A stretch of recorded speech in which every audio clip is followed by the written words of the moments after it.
What's going on, guys? It's your boy RandomGuyKev, and this is the Airsoft Report, your bi-weekly discussion on things happening in the Airsoft community relating to events, sales, news, products, drama, YouTube, and all that random goodness that is Airsoft.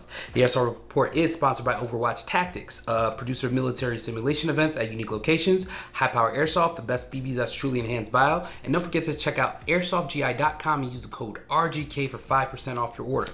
If you like the information being provided, don't forget to like, subscribe, and comment. Information in this video will be available on Spotify, Google Podcasts, and Apple Podcasts. Timestamps are provided below. If you wish to skip ahead, please do so. Don't forget to like, subscribe, and comment. What's the deal? Airsoft GI still has the Roast My Mystery Box number 8 available, so if you want that, grab it now. The YouTube Mystery Box is also available, and they have the 3-pack bundle for that. If you want something special, definitely leave something in the comments for that mystery box, and you might get it. Fox Airsoft, they're giving away a G&G ARP9. The giveaway ends September 30th. What's happening in the industry? PTS just released the mech stock buffer for the Tokyo Marui MWS. Check out PTS for more information. KWA just announced the EVE Special Edition. More information on that as soon as they have it available. Umbrella Armory dropped the enhanced G&G SR15 and the SR30. If you want more information, visit umbrellaarmory.com. Upcoming events and competition. Events and competition are subject to change, so pay attention to the local event producer for that information. CQB Rush 5v5 series, July 24th, the DC Regional at Tactical Airsoft Arena in Manassas, Virginia. August 7th and 8th, Red Arrow Milson Op Hellstorm in Missouri. August 13th through the 15th, Valkyrie Airsoft Op Chimera 2021 in North Carolina. August 14th, Lion Claws Cartel Wars in California. So now let's get into our topic. And this is, I saw something brewing online about this. It's kind of something like this, but it talked about this. Our topic is, does Airsoft deserve a second chance? In regards to deserving a second chance, this is in regards to, players that, they had a first impression and hated it, or players that were, been playing Airsoft for a while and they just got tired of it because of all the drama and the bullshit and the field, them not having fields and all this jazz. There's another other things, but I feel like when it comes to, your first impression of Airsoft, me personally, I'm always the type of person, I give things at least 2 to 3 chances before I have like a definite, okay, I'm not about this or I am about this type thing. And I feel like giving Airsoft that only one chance, you kind of miss out on the great side of Airsoft or whatever you're participating in. And I tell people, first impressions matter. First impressions matter immensely. So if you get that one player that comes out there and they're alone, they don't know what to do, or they're getting dumped, help them out, guide them through whatever they're doing. I saw this at Extreme Airsoft. Guy from New England Speedsoft team, his name was Alex. He took 2 rentals under his belt and was like, tagged along with them the entire time. Like, yo, just follow me, we'll stick together. I promise you, they will come back just because of that experience.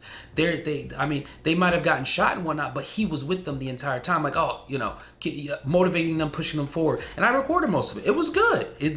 That first experience always determines if somebody comes back a second time. But if you have a bad experience, I think you should always try to come back and either experience Airsoft at a different field or location, or that second chance, talk to somebody, talk to management, talk to staff, talk to players. A lot of times that first experience goes bad because sometimes it's bad timing. It happens, and you get those toxic players that just want to dump and create montage rap videos. It happens. I am sorry that has happened to you on your first time experience, but give it a second chance. And for those players that they see the drama and all the stuff, remove that. Get away from it. Remove yourself from those situations. I get it. The community can be toxic, but at the same time, it's how you take it. It's one of those things where me personally, I hear so much toxic shit, I'd be like, this is a hobby for me to escape the bullshit that's going on in regular life. I'm not really gonna deal with it when I come into airsoft. And if somebody has beef with me, I'll be like, okay, and move the fuck on, and that's it. I mean, I just pray, that those mag dumping situations and stuff like that don't happen to people. But there's always the run of the mill, the people that want to make cringe content and put stuff like that together. I would hope you give it a second chance. You just choose not to go to a particular field. If it's happening just at a particular field, you go to another field and just be like, fuck it, I'm not coming back to this field because they allow stuff like this. But if it's happening all in the community that you're in, then it's that community. It's like something has to change in that community. The management rep, they need to, the staff of whatever community that you're in, maybe you have 4 or 5 fields in that network, they need to talk. Something needs to happen to resolve those issues. Another thing is, people thinking like they just get tired of the hobby. It's not fun for them anymore. And I see a lot of times, sometimes people come back into it. They buy all new gear after finish selling it, and it's just like, oh yeah, I'm having a great time. I think airsoft does deserve a second chance. It's about trying to remain positive. Remaining positive and seeing the good parts of airsoft. Not everything is good in whatever you do, even in hobbies. But at the same time, it's like, hey, if it's that first experience and it sucked, it happens. Let me give it a second chance at a different location, or with more friends or something. And then you may love it. You may just get hooked in and it's over. And those people that like that have bad experiences at the field, like it's up to us to kind of police the fields and in a sense where it's like, management, guys, please fix this issue. This is an issue here. The community sees it as an issue. Please resolve this issue at your field. We try our best to talk to management and people in the industry to help us fix issues at specific fields.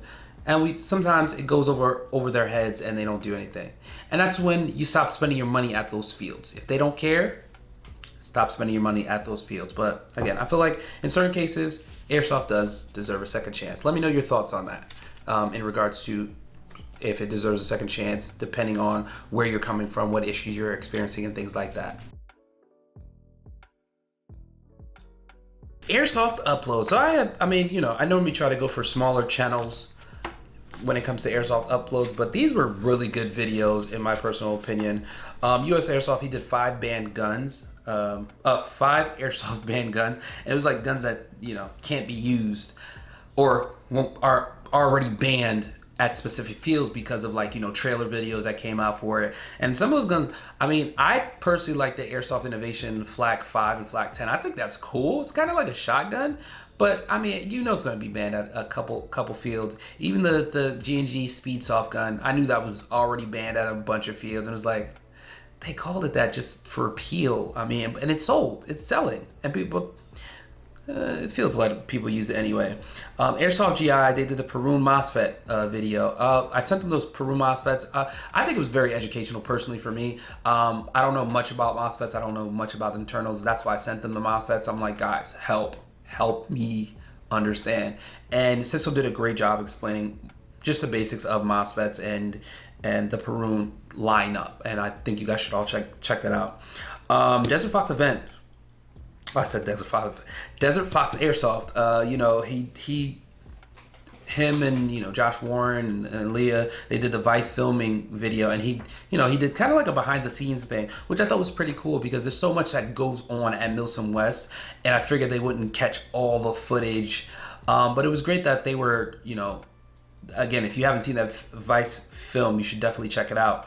I thought it was very dope, and it showed a side of Airsoft, one side of Airsoft that intrigued people, that got them interested in it. And that's what we want to do, intrigue people, get them interested in Airsoft, and then they take the jump into it and just go ham, and they're part of it now.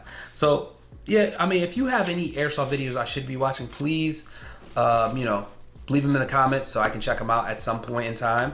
I try to, when it comes to Airsoft videos, I just search Airsoft in YouTube and do most recent most recently posted, uploaded type thing, and I go based off that. But that's all for this episode. Let me know what you guys want to discuss on the next one. Leave a comment, and don't forget to like and subscribe. I'll catch you guys on the next one.